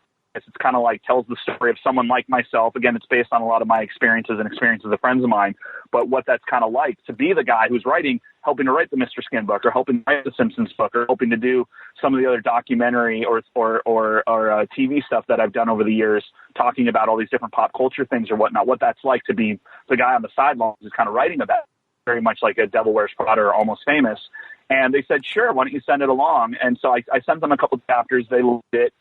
And they decided to it came out through this beautiful hardcover edition. It's called Selling Nostalgia, a Neurotic Novel. It came out this last August. I'm extremely proud of it. It's really one of the first things I've done in a long time that it's my own story. It's fiction. It's a novel. I really just had fun sitting down and just writing. And like I said, almost the entire thing was already done before Post Hill bought it and put it out through their Permuted Press imprint and distributed by Simon & Schuster. And so it really is just me having some fun and not really thinking about kind of public consumption or, consumer thoughts or anything. So if you want to have a better sense of who I am, when I kind of am just left alone, I'm like, okay, Matt, you get one chance to sort of do your own thing. It is that. And the editors that I worked with were great. The people at Post Hill and Permuted were fantastic, and Simon & Schuster were fantastic. But they kind of left me alone, and the thoughts and ideas that they did have. And, I worked with some development editors, and I worked with some other people. There was definitely some rough edges that needed to be polished down, because it was so just like this thing I kind of did for fun on the side that I wasn't really thinking of doing anything with. So it needed a bit of polish from some of the editors. But they had some great suggestions and really helped me to turn it into the book that it's become.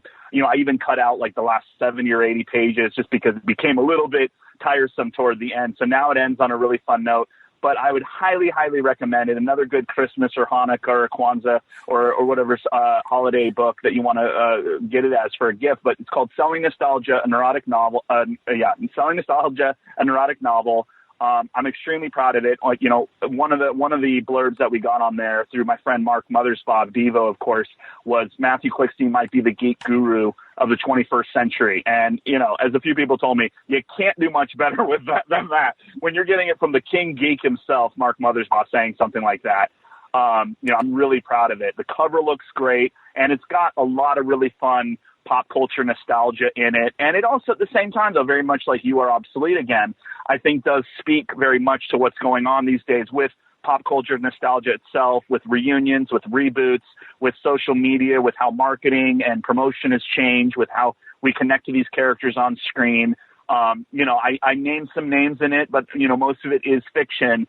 But there's definitely just elements of, one of the characters runs into Danielle Fishel, who is Topanga from Boy Meets World, and just little kind of funny moments, stuff about Punky Brewster, stuff about, certain other movies and TV shows, obviously The Simpsons and certain other cartoons and movies that were important to us over the years, YouTube stars and how that's changing the marketplace as well. So, it's definitely a book for people who are into geek culture, who are into nerd culture, who are interested in kind of that world behind the velvet curtain and the realities behind it as well. there's definitely some aspects, like with A Devil Wears Prada or Almost Famous or certain other movies or books that are like this, where it's kind of like, yeah, what is it like? What are those people actually like? Even Mindy Kaling just came out with that movie Late Night, and there's a lot of connections there. The movie, of course, came out after I'd finished the book and the book came out. But when I watched Mindy Kaling's Late Night, I was like, yeah, that's what that's like to work with somebody like Emma Thompson's character from Late Night, the movie, and kind of what that's like to have this famous comedian who you really respect and really admire, but then it turns out she's got some skeletons in the closet, as everybody does, and how Mindy Kaling's character kind of dealt with that.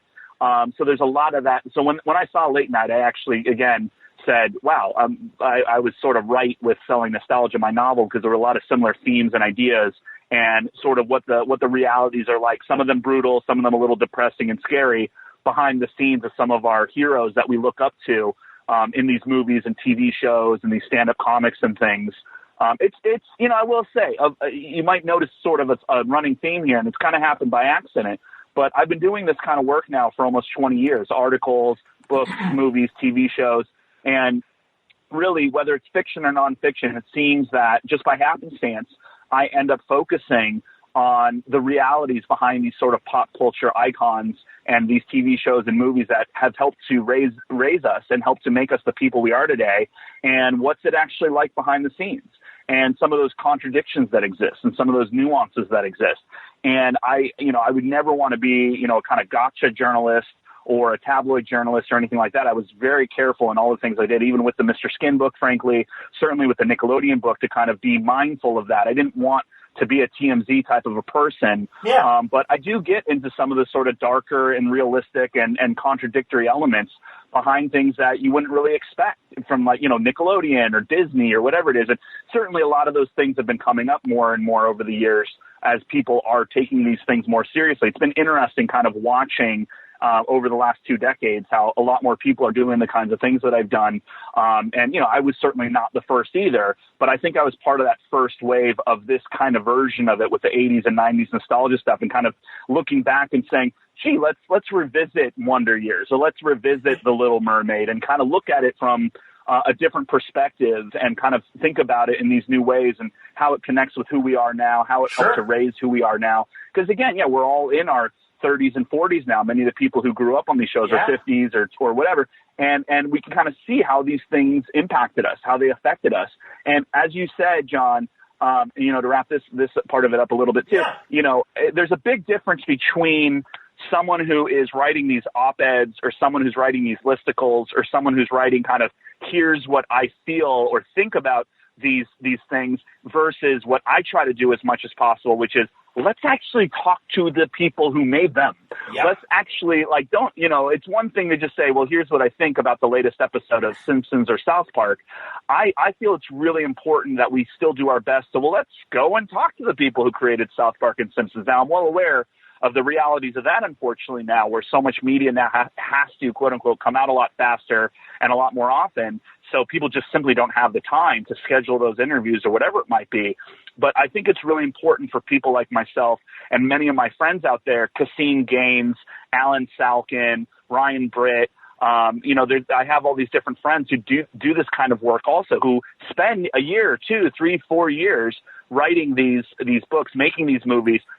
I've watched the documentaries of Susan Lacey, who did the Spielberg documentary, did the Jane Fonda documentary. She just did the Ralph Lauren documentary for HBO. I mean, I don't care about Ralph Lauren. I don't care about fashion, but that documentary is fantastic because she really got in there and made this great documentary about someone that you might not care about as someone who's not interested in fashion. But again, like Mr. Skin, he's got this great story to tell. And I think it's so important. Yeah, a documentary like that costs a lot of money and it takes a lot of time. And, it takes a lot of time for it even to come out. But we still need those things to come out, not to get on too much of a high horse. But I really don't want to get into this too much, but when our Simpsons book came out, there was some controversy being discussed about Apu and the Apu documentary that came out, of course. And there were a lot of questions about that with our book coming out. And I have to tell you, John, it's great to have those discussions. We talk about it a little bit in the book, even before the documentary came out, and that discussion became a little bit more mainstream. We knew that was something that people had been talking about for a few years, and we talk about it a little bit in the book, and I'm proud of that part of the book.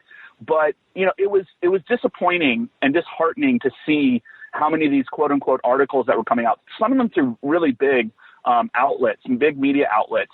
I won't name any names, but many of them that really did not get a lot of things right. And really, they were getting like people's names wrong.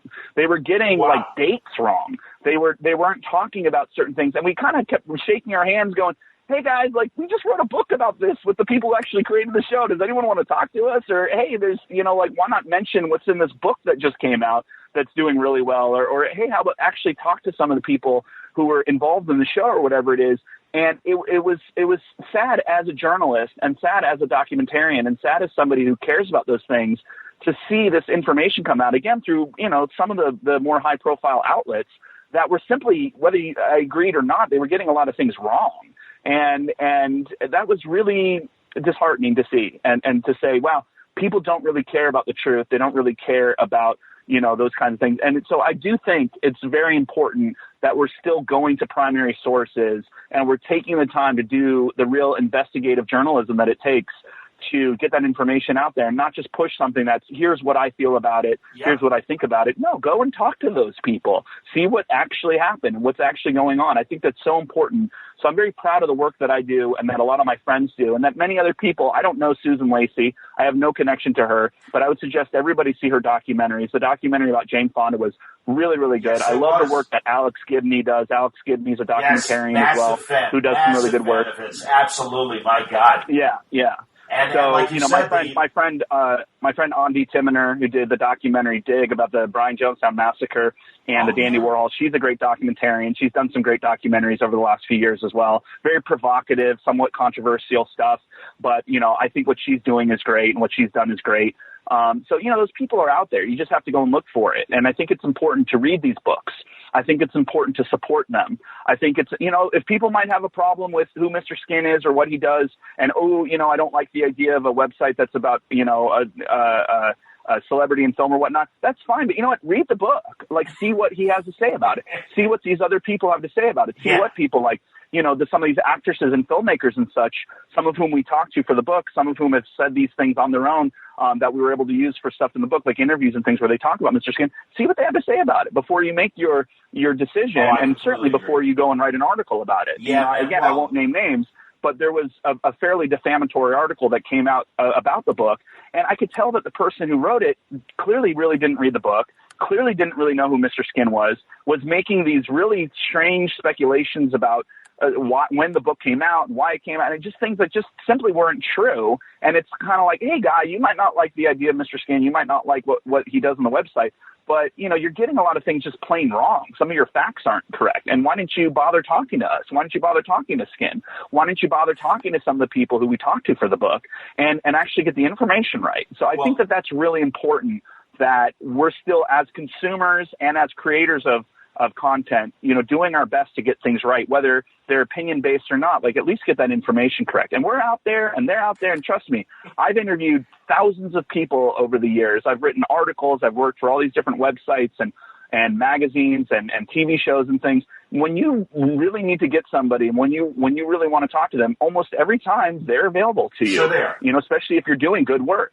So go and get them. It's not just about writing something as fast as possible and getting it online before anybody else. And if you get anything wrong, just update it later. Get it right the first time. And I think that's really important, and something that, again, I hate to keep on coming back to this, but it's true that we talk about in You Are Obsolete, especially the next one, issue 4. Which comes out December 11th. I mean, again, I do name some names in it, and I do kind of go for the jugular and say, hey, this is really important for our society and for the idea of truth and all this discussion about fake news and such. We need to talk about these things, even in the form of comic books.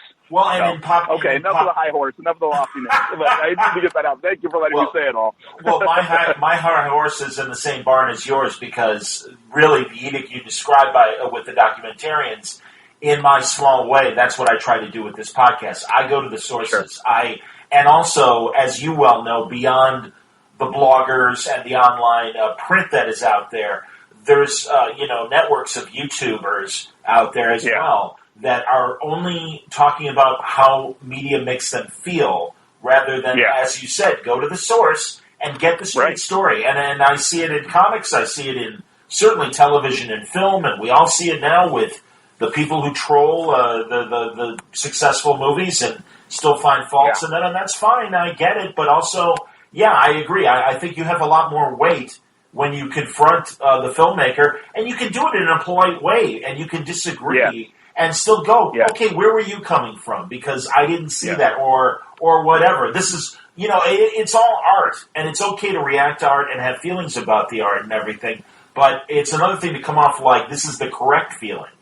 And I think a lot of that opinion stuff does that. So, no, I'm with you, man, and that's cool. And really, as you were on your high horse, I went to Amazon, and I was, as you were speaking, and as I was listening to you, I was reading the description for Selling Nostalgia, and I do think that people will, even though it's fictionalized, it clearly is about what's happening today, and even your own story, again, starting off as someone who worked for regional newspapers, and as we see those, you and I were talking off the air, and I told you, I'm in radio, and radio's right behind newspapers in terms of downsizing and the changes that are being made, and I know a lot of good friends that have, worked at regional newspapers that don't anymore because they got shut down or they got downsized and everything. And now this digital platform affords us the opportunity to kind of do what your character in Selling Nostalgia does. So I think, again, I can certainly relate to this book. And again, I think you made another sale, Matthew. I think I'll next time we talk. Yeah, no, please check it out. Trust me, it's not. I'll just say it. It's not easy to sell. There's a reason there's so much nonfiction these days, and this goes back to it because there's a brand behind nonfiction. It's people might not care what Mathew Klickstein thinks about The Simpsons, but if it's the Simpsons book with one of the main people from the show, they care a lot. And that's true with a lot of things. And that's fine. Look, I don't come from a wealthy family. I don't have spousal support. I'm not independently wealthy, so I need to make a living too. And I'm totally fine with that. So, and I enjoy working with these other people on these projects, but to come out with my own novel, my own story, obviously it's not going to have the same kind of branding power as, the first Insider book about The Simpsons or whatever it might be. So yeah, please, I would love if more people got it, read it, Selling Nostalgia. But I will say, that is a big reason too, to keep bringing it back to this too, because I'm also very proud, obviously, of You Are Obsolete, the comic book series. Yes. That's the reason why the main character is a journalist, is because I feel that we are in a really fascinating time right now for journalists. And, again, I'll do my best to not get too lofty or rambly here, but not only do I think that it's a shame for the consumers and the readers and the watchers that so much of the world of media and entertainment is really for people, is being made now by people who are from the wealthier classes or whatever it might be. So it's harder for people like yourself or myself to make a living in these worlds now, but also that's not good for the consumers either. Right. And we talk about this a little bit in the comic book series, but if you think about it, if most of the people who are making television, making movies, writing books, and certainly doing the journalism work, live in and work in New York City and LA, those are two very small, relatively, places that have a very little connection in a lot of ways to the rest of the country or the rest of the world even. And I think there's a real danger there that, that's where so much of today's content is coming from.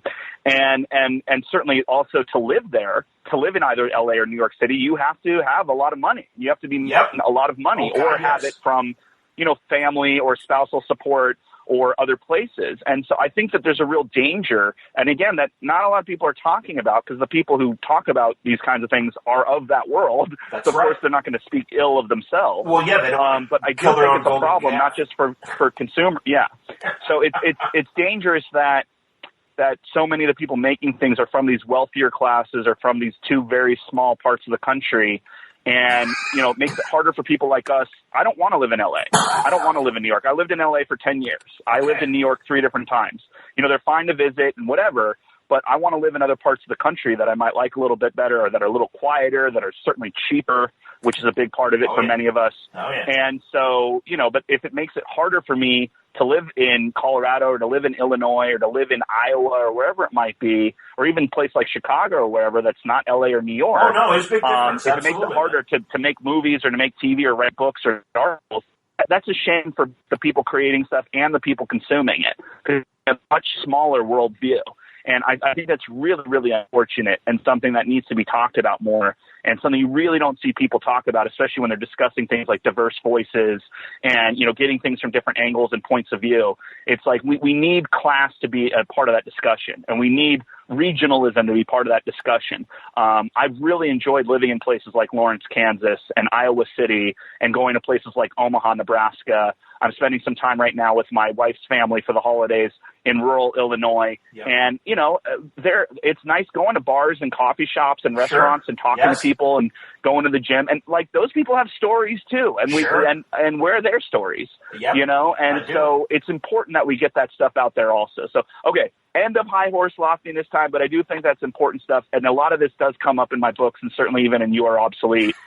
So, I hope if anything comes out of this podcast or some of the work that people are getting, that might be one of the things, at least to get people thinking and talking and saying, why is so much just coming out of these wealthier realms of New York and LA and LA, as opposed to why can't there be more that's coming out of, Kansas or Oklahoma or, other parts of Oregon aside from just Portland or whatever it might be, or other countries even for the most part. So, I think that's important. And I'm proud to be part of that, trying to get that word out there more. Being someone that grew up as I did, and being 55, honestly, and again, well aware of the, and I'm certainly not talking about Word Balloon listeners necessarily, but this kind of rolling of the eyes of older people and stuff. But having literally straddled the previous generation, where regional media was important and really had a distinct voice, to where we are now, where it is disappearing. I completely agree with you, and again, I'm a product of that, both having consumed it as a child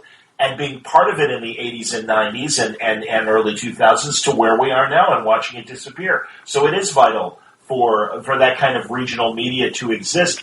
Thankfully, there are digital platforms, I think, where I think we are breaking through, and it's certainly doing it on a shoestring and not with the resources that New York and LA provide. But I also think that we have a unique voice. And again, people have asked me, other broadcast friends, why don't you move to the coast? And I'm like, well, I like it here. I like Chicago. Right, exactly. And also, I like the distinct voice that Chicago has always had in the 20th century, and I don't want to see it go away in the 21st century, frankly. So we actually there's a chapter or a little segment in the Mr. Skin book, even being Mr. Skin, about this too. And Skin has been a lifelong Chicagoan. Yep. He is very proud to be from there. He's very proud to, most of his employees are from that area. They're people who've come from other parts of the country or wherever, but for the most part, it's a Chicago business, and he's a Chicago man, and he's got a Chicago family. And, there's a part in the book where he says, you know what? I think part of why we were successful is because we stayed in Chicago, because in New York or LA, and he said, obviously, especially in the earlier days, hey, your business is starting to get successful. You're a media/entertainment company. At some point, it's time to, quote unquote, graduate and move to the big time, go to LA or New York. And he's like, no, I love Chicago. This is where I'm from. I want to continue helping the local economy. I want to continue being part of this. And he said, he's like, look, people in LA and New York have a certain sensibility, a certain mentality. And, I want there to be this sort of more Midwest nice, this sort of Americana, this kind of, he said it. He's like, look, there's a reason most of the people who've worked here have been here as long as they have, because we're all sort of a family and everyone's really nice to each other. And there is something to that Midwest nice, element that people kind of laugh about and joke about, but it's also kind of true. Well, and he really felt like, true. Yeah. And so we actually talk about it even in that book. And I've noticed that to be true as well in LA and in New York. Certain competitiveness. Yes. There's a certain dog-eat-dog mentality. Yes. And you know what? God bless them. There's people out there who, and I know them too. And again, I was in LA and working for 10 years, and I've been in New York a few times. I've had my times at the bat with them, and I've been quite successful in both those places, but ultimately decided I didn't like them enough to live there after a long period of time. And, good for people who can do it and survive it and can keep it going. But for some of us, it's like, you know what? I don't want to be living in a place or going to an office every day that's going to be that competitive and dog eat dog, and everyone's trying to pull each other down, and you don't know who your real friends are and whatnot. And obviously Chicago has its problems too. Everywhere has its problems too. It's upsides and its downsides. But it's nice to be in places that are a little quieter, a little calmer, obviously a little cheaper, where people can kind of relax a little bit more. I mean, you go to a New York or you go to an LA, and it's crazy all day long, all the time. It's noise and it's traffic and it's this and it's that. And it's nice to be away from that so that you can kind of relax and take it easy. And I think it does have an impact on the kind of material that you're producing, be it a TV show, a movie, a documentary, an article. And, that's why we do have a little bit of that in the Mr. Skin book, and why I've written and talked about that even in other things that I've done over the years, because I think that that's true. And, I think it's great to have stuff from LA. I think it's great to have stuff from New York, but we do need more things from these other places, because they have fantastic stories too. I mean, I've met some really cool, really interesting, really talented people in Lawrence, Kansas, or in Kansas City, or in, Omaha, Nebraska, or Lincoln, Nebraska, or even in places that people wouldn't even know where they are. Because they've never heard of them before. But every place has its fair share of writers and filmmakers and musicians and baristas and coffee shop owners and bar owners and business owners doing really cool things. And some of them want that opportunity to say more and to have a larger platform. So many of them are fine being left alone, and I understand that too. But I think it would be really great to get more of what's going on throughout the country, and not just these two major places that are, really expensive and really, inhibit. It's really difficult to live there unless you're making a certain amount of money. And I think that's a problem. And I really hope something that gets addressed more. And I'm proud to be able to sneak a little of that in there into some of my books and movies and documentaries and even a comic book series, which, again, I want to be clear, the comic book series is not this, soapbox for me or this megaphone, but it is a fun, thriller and psychological thriller and horror movie, but there are elements that I think are important to discuss this. And I think all of the best art does that. I mean, 1984 is a fun book. Fahrenheit 451 is a fun book. There's a lot going on there. And also you learn a lot about society, and you learn a lot about who we are as people and psychology. I mean, that's why, to bring it all back home again, as Bob Dylan would say, that's why I love The Twilight Zone when I was younger and now. When I was watching Twilight Zone as a kid, when I'm 5, 6 years old, I have no idea what they're talking about, but I loved it because it was scary and weird, and the music and the way it was shot and the way the character development was done. They're well-made stories. Absolutely. And then when you get older, you go back to it and go, whoa, look what they were talking about. Look at these issues that they're dealing with in that. I think the example you gave is a great one. It's A Good Life with the little kid who sends people to the cornfield. Obviously, that had a huge impact on You Are Obsolete. Totally. It was one of my big influencers for sure. And I have, call me a ripoff, call me whatever you want. Yes, I totally ripped that off. But what a great thing to rip off. And on one level, I'm getting chills talking about it. It is a very scary, very dark, very horrifying 30 minutes of television, but it's also I'll say a beautiful story about who we are as people and how we are psychologically and sociologically. I think it's one of the reasons why, some of the episodes of Black Mirror work so well. I mean, I think that 15 Million Merits, I think it was the second or third episode where it's the young man from Get Out. About, he's stuck in this world where, again, everybody's surrounded by screens and your whole life is about trying to get on this sort of American Idol type show, and everyone has to be part of this sort of social media world or whatnot. I think that episode is so important, and so what it's saying is so important, and yet at the same time, it's just a good episode of television. Yeah. It's just good entertainment. There's some great character development. There's some great story development. It's thrilling. It's suspenseful. It's emotional and evocative. But it also, what they're talking about, is really, really, really important. You can do that. And I think the best art does do that. And yeah, I'm not going to sit here and say I wrote the next Fahrenheit 451 in 1984 Twilight Zone or even Black Mirror. But that's what I was aspiring to with You Are Obsolete, is something that is fun and thrilling and, some good horror and that you can enjoy as a story, but also something that after you're done, you go, wow, what did I just read? And does make you think and does hopefully open up some discussion about some of the issues. And trust me, again, I felt I needed to do it and I wanted to do it. And I think I did it in a clever way, I hope. But in issue 4, which comes out December 11th, we really go full in that one. That's the issue where I said, you know what, I'm gonna name some names. I'm gonna point some fingers. I'm gonna use some quotes from things that people have actually said. I'm gonna talk about certain things that are going on with certain companies. And I went for it in 4. I'm not gonna lie, but I'm also very interested to see what the response is going to be to issue 4 of You Are Obsolete, which comes out next month, because that's the one I kind of go for it a little bit more. And I say, you know what? let's put this in context of what's going on right now. Cool. So it'll be interesting to see how people respond to it. I'm very curious. People might not like that. A lot of people who are reading the series and who are enjoying it, I think will go along for the ride and say, yeah, we need a little bit of a break, and say, hey, by the way, in case you missed it, this is what I'm talking about. That's cool. So we'll see. I'm very excited to see how people respond to that particular issue of the series. I can appreciate that. Well, honestly, it's interesting because it is the 60th anniversary of the Twilight Zone's debut, and as you say, it's funny because I have CBS All Access. I was very disappointed from the latest iteration of the Twilight Zone, but Black Mirror really is the kind of soul sister to Twilight Zone, and certainly the 21st century version of it. No, it's great, and really, congratulations on You Are Obsolete. Great. Thank you. I'm looking forward to issue 4, December 11th. First 3 issues are available, and based on the conversation, I think I'm hoping that some Word Balloon listeners become converts and want to get into Mathew Klickstein's World and Observations. Congratulations, man. Really good stuff. Keep up the great work, and would be happy to have you back to have another talk. Absolutely. I do have some new projects coming out. A couple things I can't talk about right now. One project in particular, Agent just sold. That'll probably be coming out sometime this next summer. A few other things that you can read about on my website, www.MathewKlickstein.com, MathewKlickstein.com.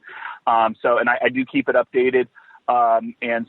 So we have some fun stuff coming up. Of all the things we talked about, aside from You Are Obsolete, obviously, I will say, just because it's the most recent big project of mine, Selling Nostalgia, a neurotic novel, is something that I hope that people will check out. And certainly people who listen to your podcast and are into this kind of scene, I think will really enjoy it. It's funny. It's true to life. It's very of the now. I've been really happy with how people have been responding to it as well. But it ain't easy pushing a novel these days. So I hope people will check it out and give it a read. And thank you again, John, for having me on. It was a real pleasure speaking with you. We obviously have a lot of stuff in common, and I would love to be back on your show again with some of these other projects that are coming out over the next year or two of mine. And thank you to your listeners for listening and spending the time to listen to all this as well. I know it's a bit long, and I'm still rambling even now, but I appreciate the folks who are giving this all a listen. And if you got this far in the episode, congratulations, you win. Mathew Klickstein's You Are Obsolete, issue 4 coming this month from Aftershock Comics. I hope you check it out. I also hope you check out some of his other great books that we have discussed today on Word Balloon. Things like Slime, The Oral History of Nickelodeon's Golden Age, and Springfield Confidential with Mike Reese from the Simpsons TV show. Being Mr. Skin is a great collaboration with Jim McBride, Mr. Skin himself, and Selling Nostalgia. I just bought it off of Amazon, and it looks fantastic. So great stuff from Mathew Klickstein. I have a feeling he'll be back on future Word Balloons. Hope you enjoyed today's episode. Again, brought to you by Mathew's publisher, Aftershock Comics, a Word Balloon sponsor. We're grateful for the support from Aftershock. Honestly, they back it up with great product. I am pleased, and I am proud to be sponsored by Aftershock Comics. I love the product. I think they have incredible books and great things that they are involved with as far as the creators that they do business with. From Garth Ennis and Marguerite Bennett to Tim Seeley and Phil Hester and Ryan Kelly and Juan Doe. And, of course, Mathew Klickstein with You Are Obsolete. Go to their website. Check it out. You'll find full story descriptions there for their great books. Also, the preview art pages and the diamond codes on how to order these books through your local shop at AftershockComics.com. Thanks again for listening. I hope you enjoyed today's show. Great stuff coming in December. I am really excited about the lineup. If the stars align, some good old friends are coming back to visit, and also great new conversations as well about not only the comic books, but also some television shows in there as well. So, like I said, if the stars align right, it's going to be a December to remember as we close out 2019. I'm shaking my head. Life moves far too fast. It's my birthday on Monday. 55. Ow. Let me tell you, from this part of the time spectrum. Woof. It's okay, though, because I am still coming up with interesting ideas. And, you're as old as you feel. And I know that sounds very cliche, okay, boomer. I get it. You'll all know when you get there, and you'll get there. And honestly, the great thing is, I think you'll be as hopefully as productive as I've been, and even more so. I wish you nothing but success in whatever your endeavors are. I am trying to do the same, and the journey is okay. It's rough sometimes, but it's okay. All right, enough reflection. Hope you enjoyed today's show. More coming up as well. Charles Soule is going to join us talking about his brand new novel and a lot of Star Wars stuff. A lot of Star Wars stuff from Charles Soule. Really going to enjoy that next episode of Word Balloon. Until then, Word Balloon is a copyright feature of Shaky Productions, copyright 2019.